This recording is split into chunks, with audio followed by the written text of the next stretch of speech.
नमो विष्णुपादाय कृष्णपृष्ठाय भूतले श्रीमते भक्तिवेदांत स्वामिनिति नामिने।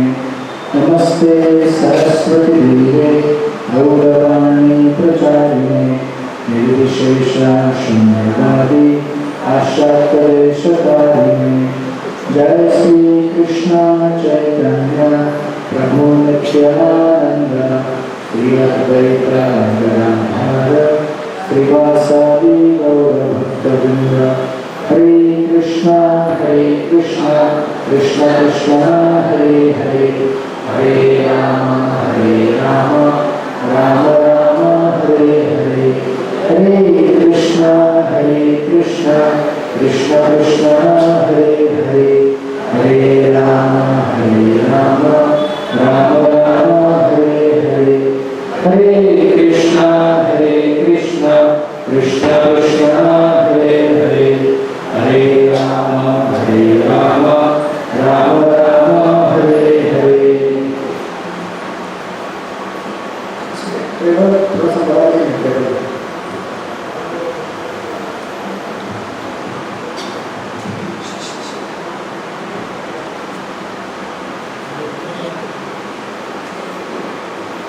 हरे कृष्ण हरे कृष्ण हरे कृष्ण हरे कृष्ण हरे कृष्ण हरे कृष्ण हरे कृष्ण। आप सबका स्वागत है हमारे साप्ताहिक कार्यक्रम में। तो आप सब लोग भगवद गीता लेके आए? हरे कृष्ण नहीं आए?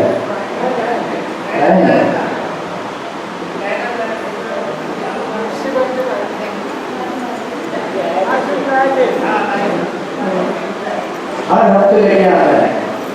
आपके बैग में हमेशा भगवद गीता होना चाहिए।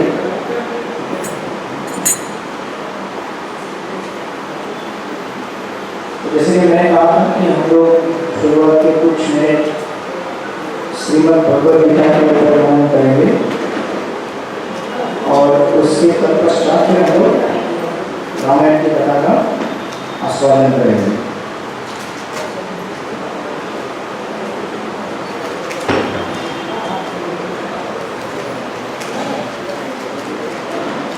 अगर ये पंखे नहीं चाहिए तो कर सकते, उसका आवाज बहुत आता है। इधर है हवा आ रहा है इससे। ऊपर चले जाओ।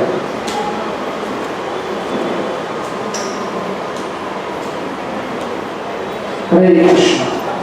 तो आप सबको पता है कि हमारे संस्था में श्रील प्रभुपाद ने श्रीमद् भगवद गीता के ऊपर कमेंट्री लिखा हुआ है। उसका हिंदी में वर्जन है श्रीमद् भगवद गीता यथारूप। इंग्लिश में कहते हैं Bhagavad Gita as it is और मराठी में कहते हैं भगवद गीता जशी आई तशी और गुजराती में भगवद गीता जैसा मूल रूप है। ऐसे गुजराती कौन है? ऐसे कहते हैं ना? हाँ गुजराती और करेंगे शुक्र भी गुजराती। हरे कृष्ण। तो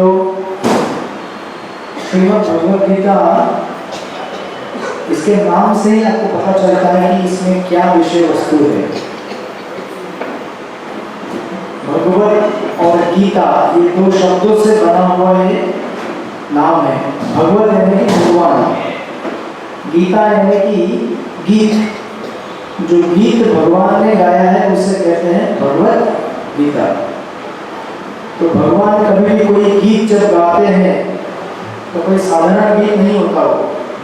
भगवान की वाणी साक्षात वेद कहलाती है।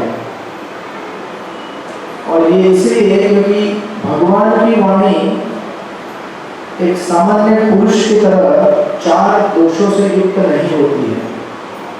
हर व्यक्ति में 4 प्रकार के दोष होते हैं। उसका उल्लेख यहाँ पे आएगा गीता में, ऐसे आगे बढ़ेंगे।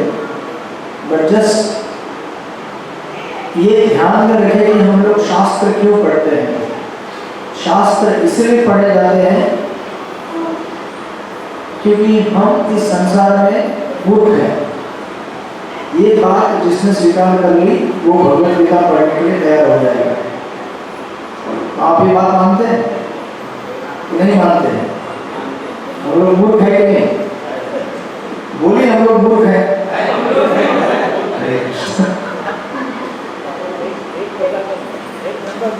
एक नंबर मूर्ख है बोले। तो अभी बॉलीवुड ने बहुत सारे पिक्चर निकाले, हरे कृष्णा, 1 नंबर वाले। हाँ, नाम चालू हो गए, लेकिन अभी एक ही फिल्म छाई हुई है पूरे बॉक्स ऑफिस के ऊपर। कौन सी है वो? वही चल रही है। तो जैसे बॉलीवुड ने अनेक पिक्चर निकाले, हमें भी निकालना पड़ेगा। मूर्ख नंबर 1, और उसमें कलाकार होंगे साय वाले। Director Avatari Keshav Prabhu, producer Achyut Krishna Prabhu.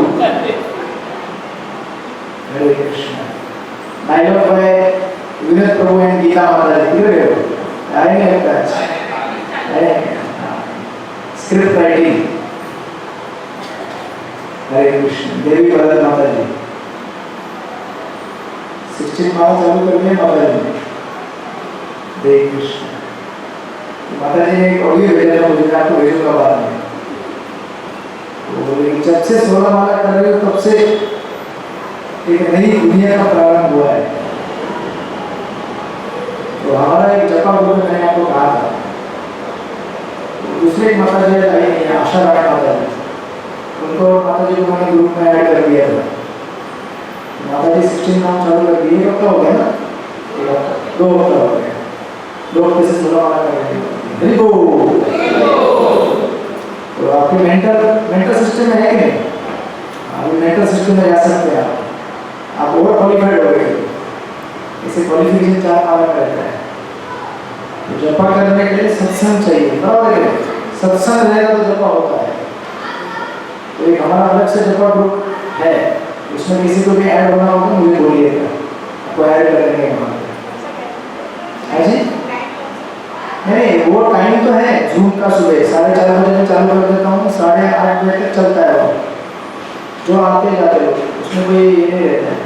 But मैं कह रहा हूँ ग्रुप है, व्हाट्सएप ग्रुप, जिसमें सब लोग जपा करने का पोस्टिंग करते रहते हैं। जपा हो गया, जपा हो गया, जपा हो गया। तो दिन भर आपको सुबह से लेकर शाम तक चलते रहता है, अरे जपा हो गया कि नहीं, हो गया कि नहीं, रिमाइंडर। साइन का अपना एक ग्रुप अलग है प्रोग्राम का, मेंटर का भी आपका ग्रुप रहेगा। वो एक ऐसा ग्रुप है जहाँ पे अलग अलग सत्संग प्रोग्राम में मैं जहाँ जाता हूँ, उसमें से जो भी मुझे कहते हैं कि माला करनी है तो उसको वहाँ में ऐड कर देता हूँ। तो आप में से जिनकी भी जिज्ञासा होगी कि माला क्यों नहीं हो रही है, कैसे करके, तो मुझे मिलिएगा, उसमें ऐड कर देंगे आपको। सत्संग चाहिए माला करने का, राइट? और सत्संग में हम लोग बुद्धिमान बन सकते हैं। मराठी में क्या बोलते हैं? शहाणा बनने। शहाणा तो वो टाइप का है, ये अलग टाइप है। वो आजकल वो BMC का ऐड चलता था ना, शान पड़ा देगा देवा। तो फटाके के टाइम में चलता था, है ना? फटाके काम होने चाहिए नहीं, छोटे बच्चे। तो हम सब लोग संसार में बिना वास्तविक ज्ञान के घूम रहे हैं। ऐसा इसलिए क्योंकि हमारे अंदर 4 दोष रहते हैं। पहला दोष होता है हम लोग हमेशा अपूर्ण इंद्रियों से भरे हुए हैं। हमारी जो इंद्रियां है वो क्या है? अपूर्ण है। और सेंसेस आर इम्परफेक्ट।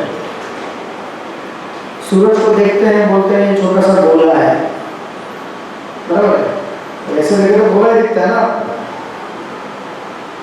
या फिर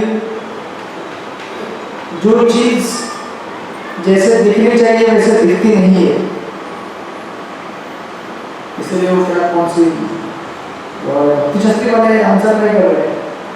इसमें से कुछ लोग भक्ति शास्त्री कोर्स में आते हैं मंदिर में, उनको पढ़ाया था ऐसे जे दिसते थे।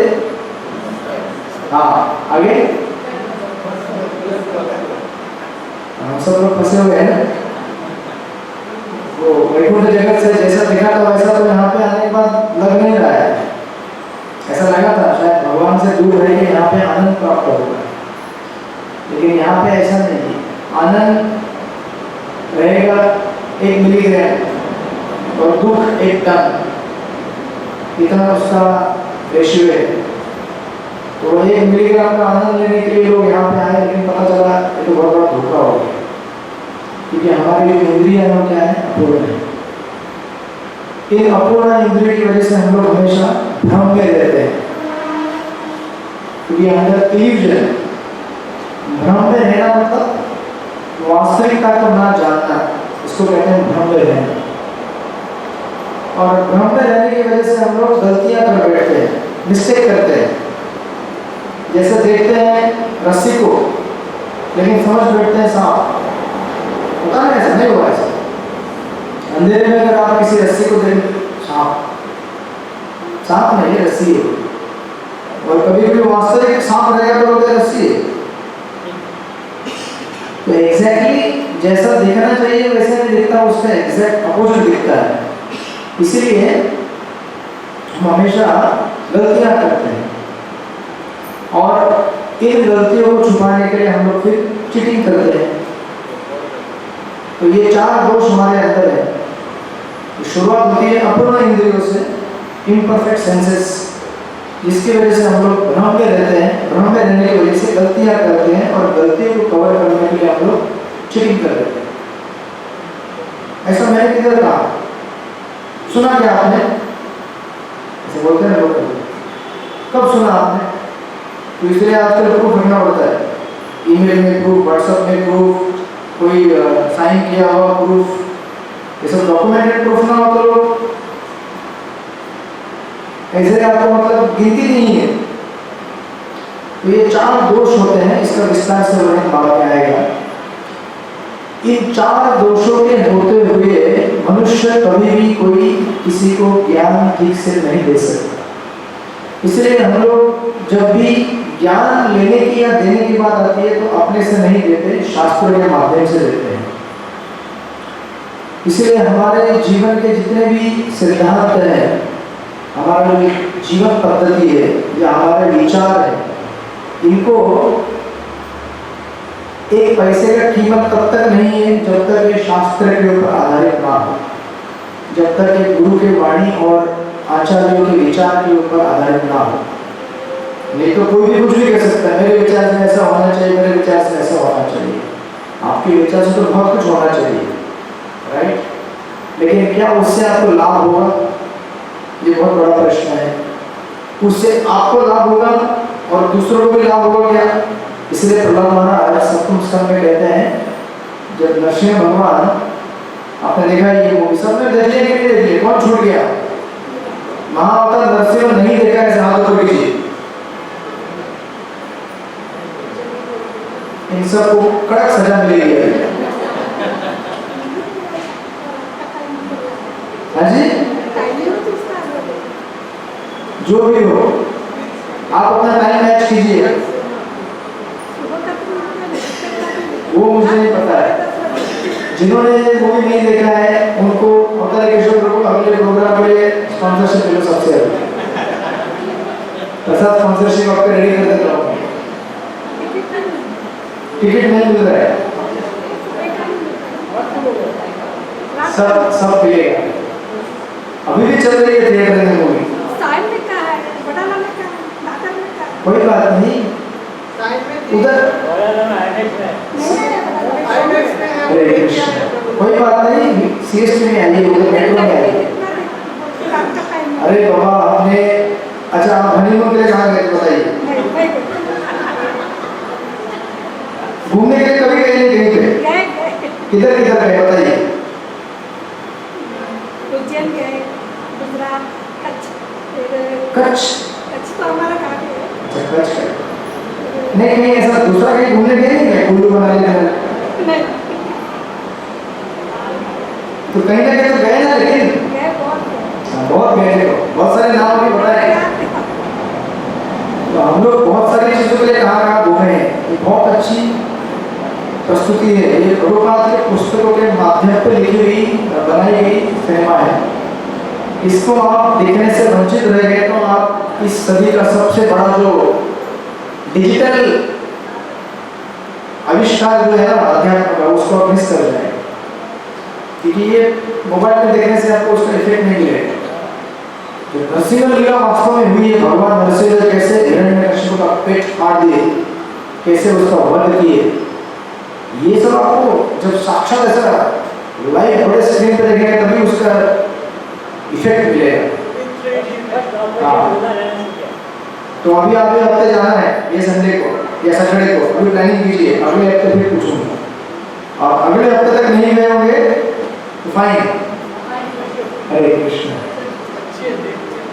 तो इसलिए देखिए हमारे प्रहलाद महाराज उस प्रसंग में अपनी प्रार्थनाओं में कहते हैं नरसिंह भगवान को कि इस संसार में मैं बहुत सारे लोगों की सेवा कर रहा हूँ।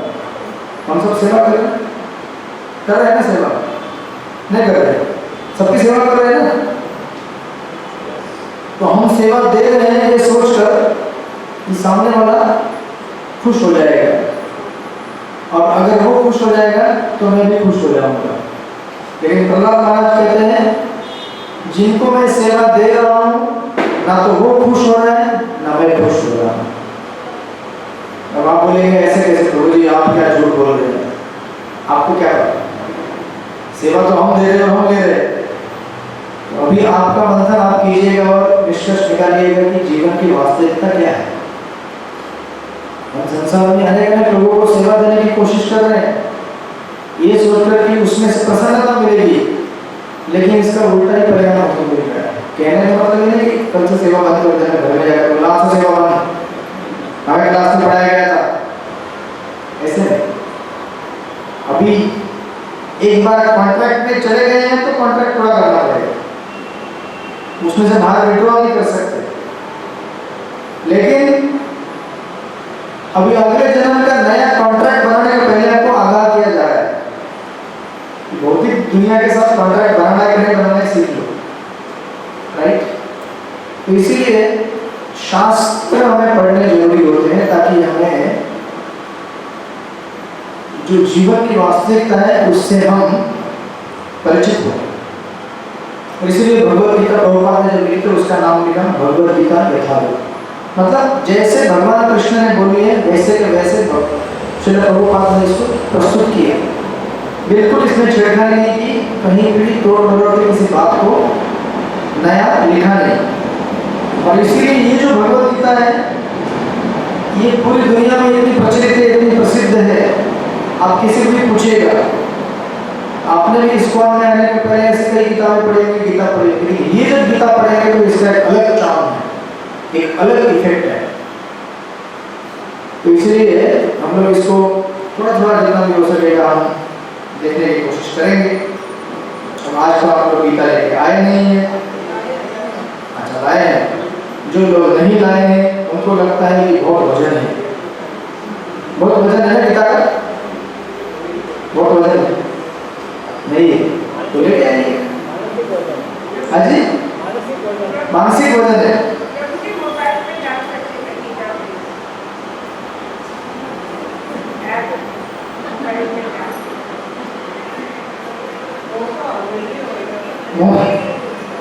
है ना? हाँ चलेगा, चलेगा, डरते हुए। लेकिन अगर फिजिकल बुक है तो अच्छा रहेगा थोड़ा, क्योंकि मोबाइल में क्या है वो पढ़ते पढ़ते ऐसा एक नोटिफिकेशन आता है, क्यों?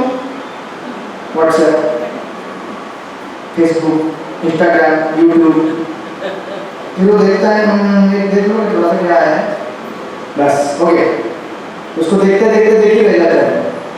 तो अगर फिजिकल कॉपी रहेगा तो बहुत बढ़िया है, क्योंकि इसका एक अलग इफेक्ट रहता है। स्पर्श जब होता है तो अलग तो ऑनलाइन भी है, अगर आपके पास संभव नहीं है फिजिकल कॉपी तो उसको भी चेक कर सकते हैं, नो प्रॉब्लम। तो वो भी ऑनलाइन भी मिलता है, वो भी दे दूंगा आपको। लेकिन अगर ऐसे बुक लेके आ सके तो आप इसमें मार्किंग भी कर सकते हैं, लिख सकते हैं। तो ये है भगवत गीता, ठीक है। और जिनके पास नहीं रहेगी वो लोग खरीद लीजिए। अपने घर में एक भगवत गीता होनी चाहिए फिजिकल फॉर्मेट में, ठीक है। इसका नाम है भगवत गीता यथावत। तो इसके ऑथर है श्रील प्रभुपाद, एसी भक्तिवेदांत स्वामी प्रभुपाद। तो अभी आप अगर इस पुस्तक को खोलेंगे, इस पुस्तक के बिगिनिंग में ही आलोचकों द्वारा भगवत गीता की प्रशंसा की गई है, टेक्स्ट। तो आप लोग पढ़ लीजिएगा, बड़ा इंपॉर्टेंट होता है पुस्तक को एकदम बिगिनिंग से पेज बाय पेज पढ़ना। ये तो बहुत सारे ऐसे डिवोटीज हैं, वो क्या करते हैं, आज गीता पढ़ने का मन हो रहा है, बीच में कोई भी खोल देते हैं, 2 लाइन पढ़ते हैं, ऐसे भी चलेगा। लेकिन इससे फिर आपका सिस्टमैटिक नियम नहीं बनेगा पढ़ने का, राइट। तो कभी कुछ पढ़ लिया, कभी कुछ नहीं पढ़ लिया, ऐसे नहीं चलता है। अगर आपको नियम रेगुलर पढ़ना है तो सिस्टमैटिक शुरुआत से एक मैं 2-3 क्रेडिट्स पढ़ूंगा। एक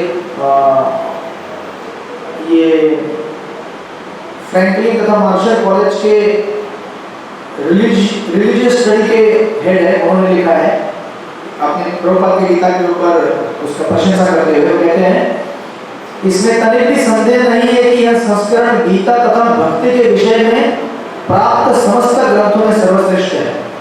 ये कौन कह रहा है? विदेशी व्यक्ति कह रहा है, हमने कह रहे। सोचिए, एक विदेश में पढ़ा लिखा व्यक्ति वो कहता है कि ये जो भगवत गीता है, इसका जो संस्करण है, ये पर्टिकुलर एडिशन, ये भक्ति के विषय में प्राप्त समस्त ग्रंथों में क्या है? सर्वश्रेष्ठ है। प्रभुपाद द्वारा किया गया यह अंग्रेजी अनुवाद शाब्दिक यथार्थ तथा धार्मिक अंतर्दृष्टि का आदर्श मिश्रण है। देखिए, कभी भी कोई पुस्तक लिखते समय आपको उस पुस्तक के सब्जेक्ट मैटर के बारे में अच्छी तरह से मालूम होना चाहिए, तभी आप उसका संदेश दर्शकों तक पहुंचा सकते हैं। अगर आप घर में कुकिंग करते हैं, समझो अगर आपको सब आता है बनाना, तो अगर आपको किसी ने पूछा कि सबसे बेस्ट रेसिपी कौन सी होनी चाहिए, आप बता सकते हैं। ऐसा नहीं होता है कि आपको घर अंग्रेजी पढ़ना आता है, हिंदी पढ़ना आता है, तो आपने कहीं सर्च करके देख लिया कौन सी बेस्ट रेसिपी है, ऐसे नहीं होता है। वो पूरा आपके हृदय में उतरा होना चाहिए, तभी आप इसको अपने दर्शकों को उसका सार दे सकते हैं। तो कह रहे हैं कि इस पुस्तक में क्या है? रिलीजियस इंसाइट भी है, मतलब धर्म के तो बहुत सारे ग्रंथ हैं संसार में, 108 उपनिषद है, बराबर है, 18 पुराण है, महाभारत है 1 लाख श्लोक, रामायण है 24,000 श्लोक। तो आपके लिए इतना काफी। 108 उपनिषद, कितने उपनिषद पढ़ा है मैंने आपको? किसने कोई उपनिषद पढ़ा है? हरे कृष्ण। तो ये हमारी हालत है आज के भारतीय संस्कृति की। 108 उपनिषद में से एक भी उपनिषद हमने नहीं पढ़ा है। अच्छा, 18 पुराण है, इसमें से किसी ने कोई पुराण पढ़ा है? कौन सा पुराण पढ़ा है? अजी, महाभारत पुराण कह रहा है, पुराण कौन सा पुराण पढ़ा है? भगवत गीता। भगवत गीता पुराण में नहीं आता है, महाभारत में पुराण में नहीं आता है, रामायण में पुराण में नहीं आता है। पद्म पुराण पढ़ा है किसने? सॉरी, थोड़ा थोड़ा पढ़ा है। अच्छा, पुराण के बारे में कह रहा है। हाँ, अच्छा, रोज कम से कम 15 मिनट अगर कोई पढ़ता है रोज शास्त्र, बात हो रही है, कौन पढ़ता है रोज 15 मिनट मिनिमम? हरे कृष्ण। देखिए, ओनली 10%। जरा सोचिए, मतलब हरे कृष्ण। तो अभी ये जो हम स्टार्ट कर रहे हैं, कैसे बाय द वे होता है ये शो, इसका रीडिंग ग्रुप भी आप स्टार्ट कर सकते हैं, online reading group Bhagavad Gita का। जैसे जैसे हम लोग यहाँ पे लेंगे ना, you can continue with reading, because हमारे दूसरे सत्संग जहाँ मैं जुड़ा हूँ वो कॉन्ग्रीगेशन में ऐसा रीडिंग ग्रुप बनाते हैं और पढ़ते हैं, ज़्यादा नहीं, रोज का 15 minute 20 minute whatever is affordable comfortable to you, तो वो बना के अपना लिख देते हैं। और उससे क्या है, उसका मेन फायदा क्या है, जो ऑर्गेनाइजर है उसका भी पढ़ के होता है, बाकी लोगों को पढ़ के होता नहीं होता कितना मालूम है, लेकिन जो ऑर्गेनाइज करते हैं उनका पढ़ के होता है। मिनिमम 15 मिनट 20 मिनट रोज का टाइम फिक्स करने का, रात को जो भी आपको टाइम लगता है, अच्छा 9 से 9:15 या फिर दोपहर में, क्योंकि दोपहर में माता फ्री रहती है थोड़ा, है जैसे भी, बट एक्सपेरिमेंटली जो हमारे कुछ भक्त करते हैं दूसरे ग्रुप में, तो उन्होंने ऐसा ग्रुप बनाया है रीडिंग ग्रुप, तो जूम में आते हैं एक साथ पढ़ते हैं या अपने गूगल मीट में, तो शास्त्रों का पठन अगर इस तरह से हो तो हमारी दिव्य बुद्धि बढ़ेगी। तो 18 पुराण, 108 उपनिषद, महाभारत, रामायण, हरे कृष्ण, कितना पढ़ेंगे क्या पढ़ेंगे, इसलिए कुछ पढ़ के हो ना हो, एटलीस्ट भगवत गीता इस जीवन काल में एक बार अच्छी तरह पढ़ के होनी चाहिए। तो हम लोग प्रारंभ करते हैं, है कम से कम भगवत गीता तो पढ़ के होगा ना पूरा। एक शास्त्र जो सारे शास्त्र का सार है वो है भगवत गीता, राइट। एक यहाँ पे दिया है उन्होंने कमेंट, और एक पढ़ता हूँ मैं, इसमें कहते हैं पाठक चाहे भारतीय अध्यात्म में कुशल हो या नहीं, भगवत गीता यथारूप का पठन नितांत लाभप्रद होगा, क्योंकि वह इससे गीता को उसी प्रकार समझ सकेगा जिस प्रकार अधिकांश हिंदू समझते हैं। ये और एक पेरिस के इंस्टीट्यूट ऑफ पॉलिटिकल स्टडीज के हेड है, उन्होंने लिखा हुआ क्रिटिक्स है कि भारतीय दर्शन शास्त्र का जो सार है, अगर आपको कोई पूछे कल शास्त्र का सार क्या है, तो हमको मालूम होना चाहिए शास्त्रों का सार क्या है। बोलेंगे आप साइंस सत्संग प्रोग्राम में जाते हैं, कितने दिन से जाते हैं आप लोग, 2 साल हो गए, तो आप शास्त्रों का सार क्या बताइए। हाँ जी,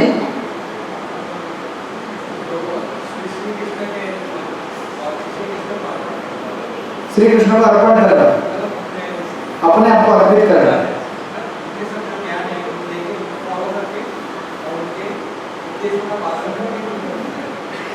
तो उनका उपदेश क्या है, हरे कृष्ण, उनका उपदेश क्या है,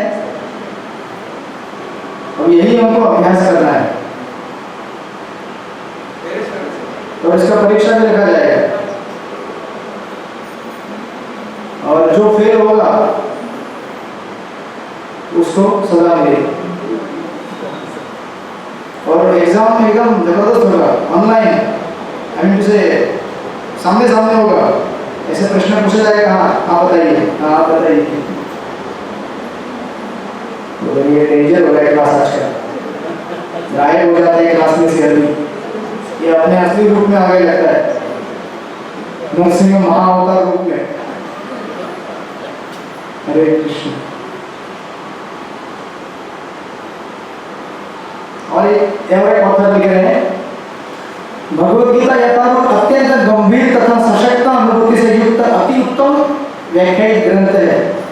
गीता पर लिखा हुआ ऐसा मुखर तथा शैलीपूर्ण किसी अन्य ग्रंथ का दर्शन नहीं हुआ। यह ग्रंथ आगामी दीर्घकाल तक आधुनिक मनुष्य के बौद्धिक तथा नैतिक जीवन में महत्वपूर्ण स्थान बनाया जा सकेगा। इसका इतना स्पिरिचुअल सिग्निफिकेंस, प्रभुपाद ने जिस प्रकार गीता लिखा है तो फुल्ली एम्पावर्ड भगवत गीता। इसका जीता जागता उदाहरण मैं आपको बताता हूँ। 2008 मैंने भगवत गीता पढ़ना चालू किया, इसके पहले no touch with any scripture. जैसे कभी मैं बोलता हूँ ना आप लोगों को 108 उपनिषद से कुछ पढ़ाया गया, मैंने कोई सिर्फ इसका में एक उपनिषद है, ईशोपनिषद, बस यही हम लोग पढ़ते हैं। उस पहले कुछ भी लेना देना नहीं था, कौन सा गीता, कौन सा शास्त्र, क्या ऐसा सुना तो था, रामायण महाभारत, कभी स्पर्श नहीं किया। जब मैंने ये पुस्तक पढ़ी 2008 में हॉस्टल में, तो पढ़ना चालू किया ऑलमोस्ट हर टाइम पे मैं मार्किंग करता था, मतलब ऐसा लगता था ये इम्पोर्टेंट है, ये इम्पोर्टेंट है, ये सब इम्पोर्टेंट है, एक भी लाइन मिस नहीं कर सकता, सब इम्पोर्टेंट लगता है, अभी भी लगता है। और जब पढ़ के निकाली पूरी पढ़ी तो ऐसा लगा अब जीवन का कोई उद्देश्य नहीं बचा है, बस यही पढ़ाना है, यही पढ़ाना है, यही पढ़ाना है।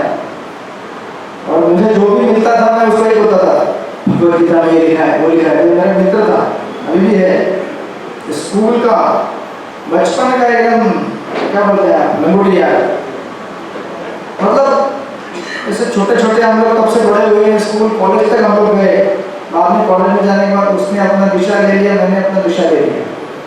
मतलब मैं 2008 में पास आउट के लेक्चरशिप के लिए चला गया इंटरनेशनल कॉलेज, वो केमिस्ट्री में पास आउट था तो वो किसी इंडस्ट्री में लग गया और डोबी करके। एक बार फिर 2009-10 के आसपास हम लोग मिले थे वापस हमारे होम टाउन में, तो जैसे मैं उसको मिला टेप चालू, भगवद गीता में लिखा है ऐसा करना है, वैसा करना है, ऐसा नहीं करना है, वैसा करना है। बोलने का यार तू, उसको बोलने का टाइम नहीं मिलता था, मैं बोले जा रहा ये ऐसा है, ऐसा है, ऐसा है, ऐसा है, ऐसा है, कि इसको पढ़ने के बाद इतना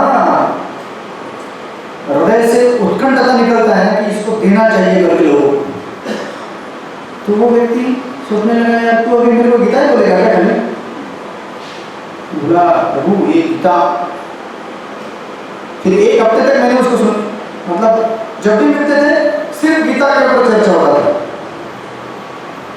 उसके बाद मिलाने मुझे कभी इसको बेचारे को ओवरडोज हो गया, एकदम तेज से जैसे गोली हाई पावर की दी जाए तुरंत। तो ऑफकोर्स बीच में बाद में फोन करता है कैसे है क्या है, कभी क्या है इंसान, जैसे मैंने आपको कहा भौतिक जगत कोई सुखदायी जगह नहीं है।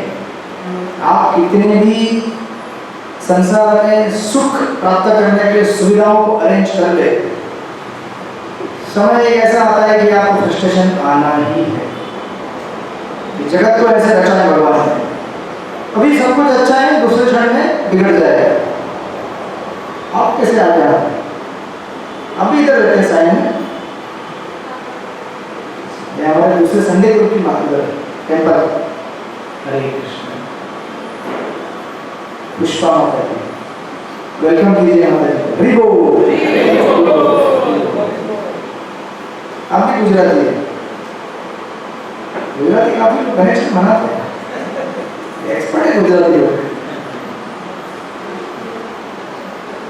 क्या बताया था मैं आप लोगों को, मैं इस तरह से डिस्टर्ब कर देते हैं। हाँ फ्रेंड को एक और याद रहता है, फ्रेंड को गीता सुना। तो गीता में इतना मतलब ऊर्जा है, इतना अट्रैक्शन एनर्जी है। तो जब मैं सोचता था कि ये गीता पढ़ना है 2008, 9, 10, 11, 12 आई थिंक 13, 14, उसके 14, 15 2015 के आसपास स्टार्ट हो गया था। तो मुझे बोला गया कि अपना गीता पढ़ाओ। फिर जब पढ़ाओ बोलने चालू किया तो एक कोर्स, दूसरा, तीसरा, चौथा, पांचवा, अभी ऐसा लगता है थोड़ा ब्रेक चाहिए। इतने कोर्सेज हो गए बाद में पढ़ाते। मतलब भगवान आपकी एक बार इच्छा अगर उसको लिख के ले, उसको अनलिमिटेड पूरा करते हैं। तो अभी मैं थक जाता हूँ, मतलब भगवान अभी ये कोर्स में अभी थोड़ा ब्रेक दे दो, थोड़ा थक गया मैं, पढ़ा के थक गया। तो तब से लेकर अब तक मतलब गीता में इतना शक्ति है, इसलिए आप लोग ऐसा नहीं कि मैं कुछ बोल रहा हूँ तो, लेकिन आप खुद जब पढ़ेंगे प्रभुपाद के शब्दों में और भगवान कृष्ण के वाणी में इतना ताकत है कि आप कंप्लीटली बदल जाएंगे। अब तो अभी 16 वाला आपने स्टार्ट किया है, लेकिन जब शास्त्र पढ़ेंगे तो 16 वाला ऐसा सॉलिड हो जाएगा, कोई इसको आपको फिर हिला नहीं सकता। कोई कुछ बोलेगा आपको भक्ति के मार्ग से कोई भी थोड़ा भी यहाँ से वहाँ हिला नहीं सकता, चाहे कुछ भी हो जाए जीवन में, कुछ दुर्घटना हो जाए, कोई लॉस हो जाए, कुछ भी हो जाए। एक बार एक ज्ञान अगर आपने हाथ में पकड़ ले, तलवार की तरह है, और ऐसी तलवार है ये जो जितने भी अनर्थ है हमारे हृदय के अंदर, जो अज्ञान है, उसको काट के फेंक देता है। इसलिए आपको ये गीता इसको पढ़ने का प्रारंभ करना है। तो अगले हफ्ते आपको गीता लेके आनी है। कभी कभी मैं नहीं आऊँ, मेरी तबियत ठीक नहीं थी पिछले हफ्ते, लेकिन आपके बैग में गीता होना चाहिए ताकि आप कभी भी खोल सके, तुरंत पढ़ सके। और पढ़ते समय एकदम शुरू से जाइए, ऐसा रैंडम भी नहीं कुछ भी पेज खोलते हैं तो वो भी चलता है, लेकिन आपको सिस्टमेटिक पढ़ना है। ये जो क्रिटिक्स दिया है यहाँ पे, एक एक पेज कवर करने का, इंडेक्स भी देखने का ठीक से क्या लिखा हुआ है, और इंडेक्स देखने के बाद फिर भूमिका आएगा, इसके बाद सॉरी पृष्ठभूमि आएगा, पृष्ठभूमि के बाद भूमिका आएगा, यानी कि इंट्रोडक्शन। और प्रभुपाद के गीता का इंट्रोडक्शन ऐसा इंट्रोडक्शन है, लगभग 25-30 पेज का इंट्रोडक्शन है। उसका लेक्चर कभी सुनते हैं, हम लोग ऑडियो में लेक्चर किए, 3 घंटे का लेक्चर है। ये इंट्रोडक्शन ही पढ़ के आपको लगेगा कि मुझे गीता समझ में आ गई। ऐसे प्रभुपाद ने लिखा हुआ है इंट्रोडक्शन को। उसके 10-15 पॉइंट्स है, वो भी हम डिस्कस करेंगे। तो आपसे विनती है कि आप लोग अगले हफ्ते भगवद गीता लेकर आएंगे, साथ में पेंसिल लेके आएंगे। आप लोग यहाँ पे पाठशाला में आ रहे हैं, वैसे पाठशाला ये सिर्फ पाठशाला है। तो आप लोग पेंसिल, कौन सी पेंसिल, नटराज, जो भी लाना है। आपके बैग में ये 3 चीजें होनी चाहिए, भगवद गीता, पेंसिल और एक इरेजर, फुट रबर। याद करो बचपन को, अभी वापस पाठशाला स्टार्ट हो रही है। ये बस सोचना है कि सत्संग में जाएंगे, कुर्सी पे बैठेंगे, फिर प्रसाद लेके चल दिए, नहीं। सत्संग मतलब इंटेलेक्चुअल एक्सरसाइज। इंटेलेक्चुअल जो हमारा कैपेसिटी है उसको एक्सरसाइज करेंगे तभी वो बना रहेगा, मजबूत होगा। जैसे अगर कोई व्यक्ति, सुना होगा ना आपने स्टोरी, एक व्यक्ति पेड़ काट रहा था, पेड़ काटते काटते, पेड़ काटने चाहिए, मैं प्रमोट नहीं कर रहा हूँ लेकिन बता रहा हूँ, दूर दराज किसी गाँव में लकड़ काट रहा था। कुछ दिन के बाद बोलता कट ही नहीं रहा है, कैसे कटेगा भाई? उसने पूछा कि लास्ट टाइम आपने आपकी कुल्हाड़ी को कब धार लगाया था? वो तो 1 महीने पहले हो गए, कैसे कटेगा? तो हमने अपनी बुद्धि को धार कितने पहले लगाया था, कितने दिन हो गए अभी? है जी 2 साल, 2 साल पहले पढ़ा था। ये क्लास क्या है? मेरी क्या कैपेसिटी है, मेरी क्या औकात है? मेरे शब्दों से कुछ परिवर्तन होने वाला नहीं है। आप अगर क्षणिक कुछ आपको लगता होगा परिवर्तन हो रहा है तो प्रभुपाद की मैजिक है, वो करा रहे। लेकिन मैं कह रहा हूँ आपके जीवन में परिवर्तन तब होगा जब आप गीता को पढ़ना चालू करेंगे, तब मैं बोलूँगा मेरे शब्दों से कुछ परिणाम हुआ। और अगर आप पढ़ेंगे नहीं तो फिर मतलब मेरे शब्दों का कुछ पावर निकल नहीं रहा है। तो आप लोगों के पास 3 चीजें होनी चाहिए। क्या होनी चाहिए? Bhagavad Gita, pencil, sharpener. अच्छा 4 चीज हो गई है, 4 हो गए। शार्पनर चाहिए ना, पेंसिल को शार्प कैसे करोगे? शार्पनर, पेंसिल, इरेजर और अपना ये भगवद गीता। तो ये आपके बैग में होना चाहिए। तो आप लोग लेके आइए अगले हफ्ते, फिर हम लोग स्टार्ट करेंगे पृष्ठभूमि से और फिर धीरे धीरे आगे बढ़ेंगे। आपको आनंद आएगा, श्लोक बाय श्लोक, चैप्टर बाय चैप्टर कवर करते जाएंगे जितना भी हो सकेगा। और फिर हम कुछ शायद फिर रामायण भी देखेंगे, रामायण। तो आज गीता के लिए इतना है, फिर आप लोग अगले हफ्ते गीता लेके आना है, फिर रामायण में कुछ पसंद हम सुनेंगे और 15-20 मिनट, फिर उसके बाद जय पाठ करेंगे और फिर हरे कृष्ण। वो कार्यक्रम मुझे बताने की जरूरत नहीं है। हरे कृष्ण। तो इस तरह से ठीक है, तो गीता लेके आइए। तो अभी गीता के तत्वों को ही डेमोन्स्ट्रेट करती है रामायण, राइट? गीता सार रूप में है और इन्हीं सार को विस्तार किया गया है रामायण, महाभारत, भागवत पुराण और बाकी पुराण में। तो अगर आपको याद रहेगा लास्ट टाइम हम लोग देख रहे थे किस प्रकार दशरथ महाराज ने उनका नाम पड़ गया था दशरथ, क्यों याद है आपको? क्यों? हाँ, जिनका रथ दशों दिशा में घूम सकता है इसलिए कहा गया उनको दशरथ। इसके पहले उनका नाम था नेमी। तो उनको किसने सहायता किया था युद्ध में? हाँ जी, कैकेयी। और आपको याद है कि कैकेयी ने 2 वरदान मांगे थे और वो वरदान समय आने पे वो मांग लेगी, राइट? उस प्रसंग में हम लोग पहुंच गए थे। और दशरथ महाराज जब अपने सभा में लोगों को एड्रेस कर रहे थे, उसी समय लोगों को जब आके बोल रहे थे और लोग बोल रहे थे दशरथ महाराज की जय, तो उनको ये इतिहास याद आ रहा था, मेरा नाम दशरथ कैसे पड़ गया? दशरथ इसलिए पड़ा क्योंकि मेरा रथ दशों दिशा में घूम सकता है, राइट? लेकिन उस समय जब दशरथ महाराज वापस वर्तमान में आते हैं, पहली रात तो सो नहीं पाए थे, रात भर चिंता कर कि कल राम का मैं राज्याभिषेक करना चाहता हूँ, ये उनके मन में विचार चल रहा था। लेकिन सोच रहे थे कैसे होगा, क्या होगा। और 2 असुर उनके पीछे पड़ रहे थे स्वप्न में। ये असुर मतलब ये 2 वरदान थे जो उनके पीछे घूम रहे थे, राइट?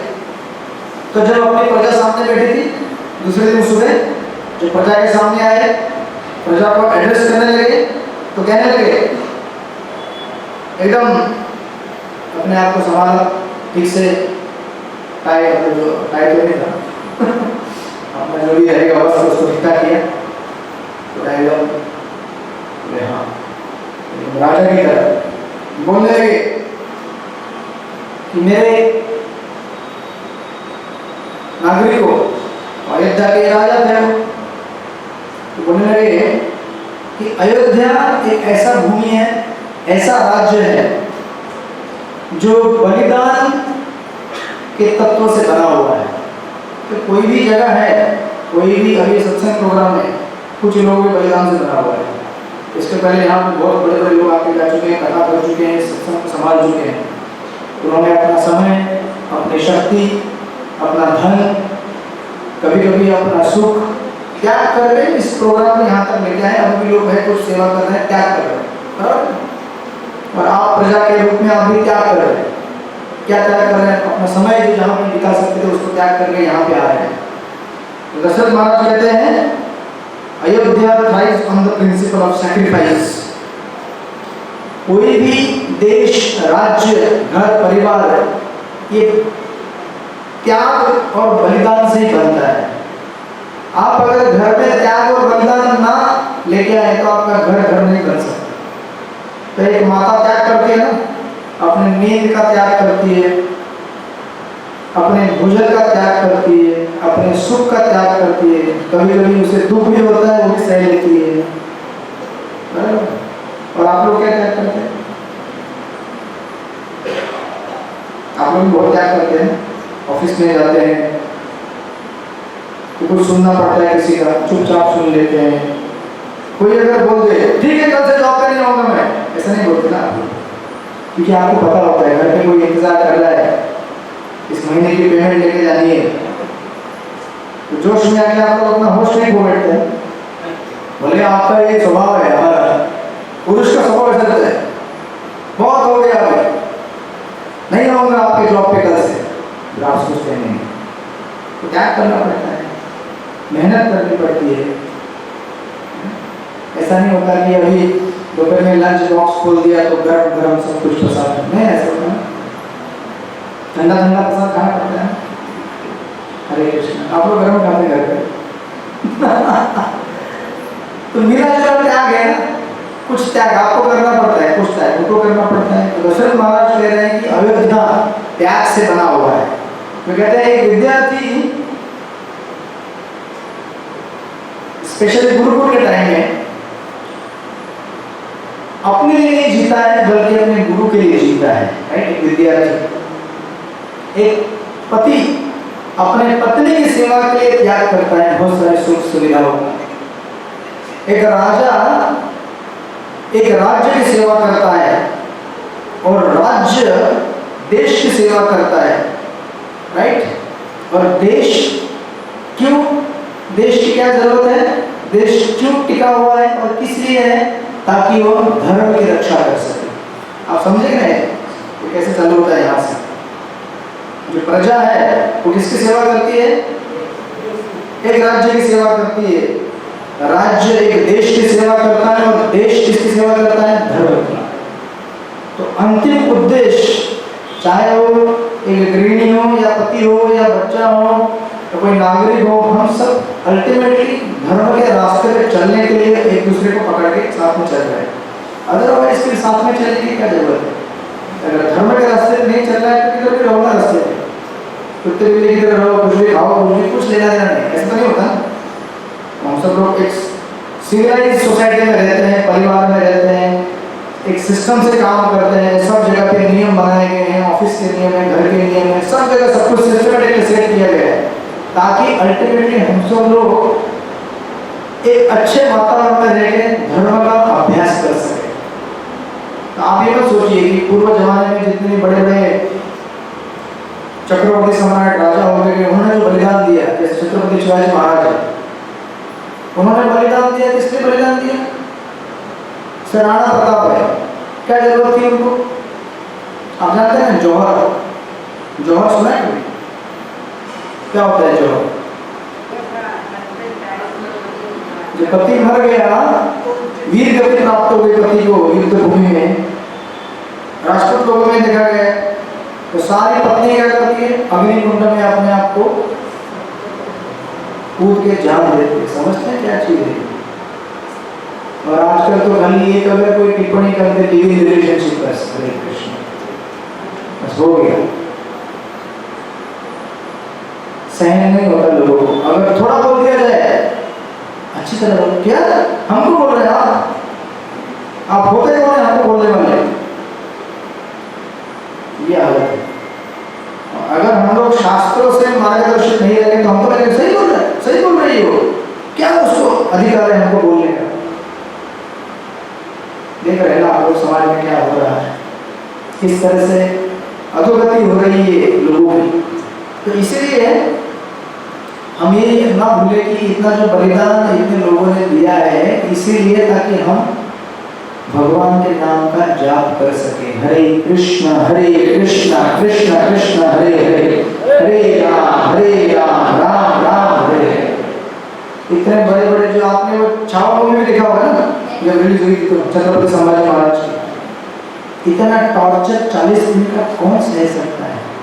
फिर क्यों सहा, क्यों कन्वर्ट नहीं हुए वो। अगर वो कन्वर्ट हो गए होते तो आज हम सब लोग भी कन्वर्ट हो गए होते। क्योंकि हम सोचते भाई हमारा राजा ही कन्वर्ट हो गया तो हमको क्या जरूरत धर्म का पालन करने की। उन्होंने उस समय त्याग दिया, बलिदान दिया, इसलिए हम लोग आज सोच रहे हैं उन्होंने त्याग किया तो हमें भी त्याग करना चाहिए। किसका, चलो मैं गुटखा छोड़ देता हूँ, हमारा त्याग इतना ही है। आपको किसी ने बोला नहीं है कि जाके लड़ाई करो किसी से, नहीं ना, इतना ही बोला गया है। गुटखा छोड़ो, पान तंबाकू छोड़ो, फालतू के यहाँ वहाँ प्रचलित करना छोड़ो, भगवान का नाम, इतना ही कहा गया है कि जितने भी महापुरुषों का त्याग है वो व्यर्थ में जा रहा है। आज पूरे भारत में वो लोग रोते होंगे कि इतना त्याग बलिदान हमने दिया ताकि ये लोग धर्म के मार्ग में चल सके, और ये सब इतने नालायक बन गए हैं आज की। अगर कोई कुछ बोले कि ये गलत मत करो तो इनको गुस्सा आता है। गुस्सा तो आना जाहिर सी बात है अगर आपकी इच्छा के विरुद्ध अगर कोई चीज़ ना हो, लेकिन आपको समझ में आना चाहिए कि कौन सी चीज़ मेरे हित में है, कौन सी हित में नहीं है, राइट। लेकिन ये ज्ञान कब मिलेगा, शास्त्र पढ़ के। नहीं तो आज देखो ना, वो ऐसे कितने सारे इंटरव्यू वायरल होते रहते हैं। आप किसी को पूछो रामायण में कितने श्लोक है, तो बोल देगा 700 श्लोक। गीता में कितने श्लोक है, 24,000। उल्टा बोल दे, रामायण में 24,000। फिर लक्ष्मण कौन था, हनुमान का भाई। हनुमान कौन थे, ऐसे कितने, आप पूछिए देखिए जरा, ऐसे कितने सारे इंटरव्यू हैं लोगों के, पूछा जाए कुछ उल्टा पुल्टा जवाब देंगे। दुर्योधन कौन था, दुर्योधन कुंती का पुत्र था, ये ऐसे जवाब देते हैं लोग। महाभारत और रामायण में समानता क्या है, मालूम नहीं। गीता कहाँ से आई है, रामायण से आई है। राम जी कौन है, वो मथुरा में जन्म लिए थे, मालूम नहीं है लोगों को। बेसिक धर्म का साथ तो छोड़ दीजिए, तो खाली एक्सटर्नल है, ये नहीं मालूम होता, सारा कैसे मालूम होगा, राइट? इसलिए यहाँ पे दशरथ महाराज कह रहे हैं कि मेरी प्रजा वो बॉम्बे वाली प्रजा जैसे नहीं है। मेरी प्रजा क्या है? त्याग और बलिदान के ऊपर जिसने अपना राज्य बनाए, ऐसी मेरी प्रजा है। तो कह रहे हैं कि आज का जनरेशन हमको एड्रेस करके कह रहे हैं, एक्चुअली रामायण में डायलॉग है लेकिन हमको कहा जा रहा है आज का जनरेशन मतलब क्या है? आई जनरेशन, आई मतलब आई, मी, मैं, मेरा क्या होगा, मुझे कैसे मिलेगा, मेरा क्या होगा, मुझे कैसे, दिन भर यही जपते रहते, मैं मतलब बकरी हो गए ना, मैं बकरी बन जाएगा ना, दिन भर बकरी की तरह मैं करते रहता है। आज का जनरेशन ऐसे ही है ना, मतलब सिर्फ मेरा मेरा मेरा मेरा। तो जो व्यक्ति खुद के बारे में सोचता है, संसार का सबसे दुखी व्यक्ति वही होता है, क्योंकि हम लोग अपने बारे में सोच के सुखी नहीं हो सकते। हमारा स्वभाव है सेवा करना, सेवा देने से हम सुखी हो सकते हैं। अगर आपको विश्वास नहीं होता है तो ट्राई कर लीजिए। जो लोग एक्चुअली जीवन जी चुके हैं उनको पता चल चुका है, लेकिन एक्चुअल कृष्ण सेवा देने से खुशी मिलती है, सेवा लेने से नहीं, क्योंकि हमारा स्वभाव ही नहीं है सेवा देना हमारा स्वभाव है। तो कहते हैं कि today generation is I generation. जब मेंटालिटी ऐसी होती है कि मुझे क्या मिलेगा, सो वो व्यक्ति को दुखी बनाती है। संतुष्ट नहीं हो सकते व्यक्ति जब खुद के बारे में सोचे। हाँ, लेकिन अगर वो दूसरे के बारे में सोचे, आप सोचिए ना, दिन भर अगर आप यही सोच रहे हैं कि मुझे ये कैसे मिलेगा, वो कैसे मिलेगा, तो आप दुखी रहेंगे। लेकिन आप ये सोचेंगे अरे वो कैसे हो सकता है, वो कैसे सुखी हो सकता है, तो आपका दिमाग जो है ना इतना बिजी हो जाता है कि आपको संसार में अगर कुछ दुख भी है तो उसकी कुछ भनक भी नहीं लगती। सबसे दुखी व्यक्ति कौन है? खाली व्यक्ति। तो खाली बैठा है ना वो सबसे दुखी व्यक्ति है, क्योंकि वो खाली जैसे बैठता है सोचना चालू करता है मुझे क्यों नहीं मिला, मुझे वो क्यों नहीं मिला। इसलिए खाली नहीं बैठना चाहिए, बिल्कुल खाली नहीं बैठना चाहिए। सेवा ढूंढो, नाम जब ढूंढो, कथा पढ़ो। इधर इंग्लिश में कहते हैं, कौन सी कहावत है, empty mind is devils workshop. खाली दिमाग शैतान का घर, सुना है ना? ये होता है ना हमारे साथ, होता है। खाली दिमाग इसलिए रखने का नहीं, और खाली दिमाग ज्यादा आवाज करता है, मालूम है? खाली बर्तन को आवाज आता है नहीं आता है, घर में जाके चेक करना है। खाली तो हंडी जो है उसको पीटो, और जो भरा हुआ है अच्छी तरह से पानी से या कुछ चीजों से, आवाज नहीं करता, शांत है। तो इसलिए यहाँ पे कह रहे हैं कि देखो एक उदाहरण देते हैं, तो कहते हैं even to breathe one has to let out and let in air. अगर आपको सांस लेनी है तो भी आपको सांस लेने के बाद छोड़नी पड़ती है ना। हरे कृष्ण, मतलब क्या है, अगर आपको केवल सांस लेना है, जीना है, तो भी आप ये नहीं बोल सकते मैं खाली सांस लूंगा, मैं खाली लेता रहूंगा, मैं खाली लेता रहूंगा, तो आप मर जाएंगे। आपको छोड़ना पड़ता, ऐसे छोड़ना पड़ता। तो उदाहरण लोगों को समझ में आया कि नहीं आया? अरे भैया, जीने के लिए सिंपल एक ब्रीदिंग प्रोसेस से उदाहरण दिया गया है। जिंदा रहने के लिए भी ऐसा नहीं बोल सकते खाली सांस लेने दो। अब ऑक्सीजन इंपॉर्टेंट है, ऑक्सीजन हमारे लिए इंपॉर्टेंट होता है, बिना ऑक्सीजन के रह नहीं सकते हैं। अब बोले मैं खाली ऑक्सीजन लेता रहूंगा, जितना ऑक्सीजन, पूरा ऑक्सीजन। भाई ऑक्सीजन लेने के बाद अंदर ऑक्सीजन जाके जो प्रक्रिया होती है उससे जो बाई प्रोडक्ट निकलता है कार्बन डाइऑक्साइड, उसको भी छोड़ना पड़ेगा, तभी आप शांत। तो बोलेंगे नहीं मैं दे नहीं सकता। अरे ऐसे मर जाओगे, देना पड़ेगा, सांस छोड़नी पड़ती है। ये सिंपल उदाहरण दिया जा रहा है कि इवन जीने के लिए अगर आपको सिंपल एक सांस का उदाहरण देके कहा जा रहा है कि अगर जीना है तो सांस लेते हैं, इसे छोड़ना भी पड़ता है। उसी प्रकार संसार में अगर रहना है सुख शांति से समाज में, आप जितना लेते हैं उतना देना भी चाहिए, तब बैलेंस होता है लाइफ। अदरवाइज लाइफ में बैलेंस खराब हो जाता है। तो मेरे पास बहुत सारा है, इसमें मतलब है कि मैं सुखी हूँ, मतलब सांस ले लिया तो छोड़ दे, मर जाएगा, मरते हैं ऐसे ही लोग मर रहे संसार, मरते ही, क्योंकि इतना सारा बोझा हो जाता है वो धन संपत्ति प्रतिष्ठा का, वो वजन। देखिए सुखी कौन होता है? जो जानता है कि चीजों को कहाँ कैसे इस्तेमाल करना है। अगर आपके घर में चेक करें ना, आज जाके चेक कीजिएगा, ऐसी इतने सारी वस्तुएं निकलेंगी जो पिछले 10 साल से आपने हाथ नहीं लगाया उसको, लेकिन घर के बाहर देना नहीं चाहते। क्यों? ये कभी तो काम में आएगा नहीं। ये डब्बा पुराना पड़ा हुआ है, 10 साल पुराना प्लास्टिक का डब्बा, ये कभी तो काम में आएगा। ये कपड़े रखे हैं या कुछ भी चीज रखा है, बोले नहीं है हमारे पास, चेक करते जाके। ऐसी कितनी वस्तुएं निकलेंगी जो पिछले, चलो 10 साल ज्यादा हो गया, चलो पिछले 1 साल से आपने उसको हाथ नहीं लगाया, लेकिन आप फिर भी लगता है कि काम में आ गया है। ऐसा करते करते 4-5 साल निकल जाते हैं। अरे भाई, हमारे लॉकर में खुद मेरे पास चीजें पड़ी हुई है, हमारे ब्रह्मचर्य के लॉकर जो रहते हैं, फिर बाद में कभी हम लोग जब चाह रहे होते तो क्लीन करने बैठते हैं, सब नीलामी कर देते हैं, चलो पहले इसको चाहिए। तो कोई MP3 मेरे पड़ा है पिछले 6 महीने से, यूज नहीं किया, तो रखा है खराब हो जाता है, कोई यूज कर लेगा उसको। लेकिन हमारा आसक्ति होता है, मेरा है, मेरा है, मैंने दूंगा, मेरा है। अरे भाई, तेरा है तो क्या हुआ, उसे खराब करेगा, किसी को दे दे, उसके लाभ में आएगा। इस तरह से दशरथ महाराज अपने प्रजा को एड्रेस कर रहे हैं, कह रहे हैं कि निस्वार्थ भाव से रहोगे तभी खुश रह सकते हो। बिना निस्वार्थ भाव के हम लोग सुखी हो सकते, क्योंकि निस्वार्थ होना हमारा स्वभाव है जो हम बदल नहीं सकते। ये लिखा गया है, भगवान ने हमें बनाया ही ऐसा है, समझे कि नहीं? ये माइक इसलिए बनाया गया है बोलने के लिए, बराबर। ये स्टैंड किसलिए बनाया हुआ है? माइक को होल्ड करने के लिए। अब अगर ये स्टैंड बोले, ये भाई मेरे को बोलना है, कैसे, उससे कैसे बोल सकते हैं हम लोग? नहीं बोल सकते ना। जिसका जो रोल है वही परफॉर्म कर सकता है ना। उसी प्रकार जीव का स्वभाव है सेवा देना, और जब तक वो इस सेवा को देने का चेष्टा नहीं करता है, वास्तविक प्रसन्नता और सुख शांति उसे प्राप्त नहीं हो सकती। तो गीता हमें सिखाएगी, रामायण हमें सिखाएगा। तो हम लोग देखते हैं अगले फिर दशरथ महाराज क्या कहते हैं। हरे कृष्ण। श्रील प्रभुपाद की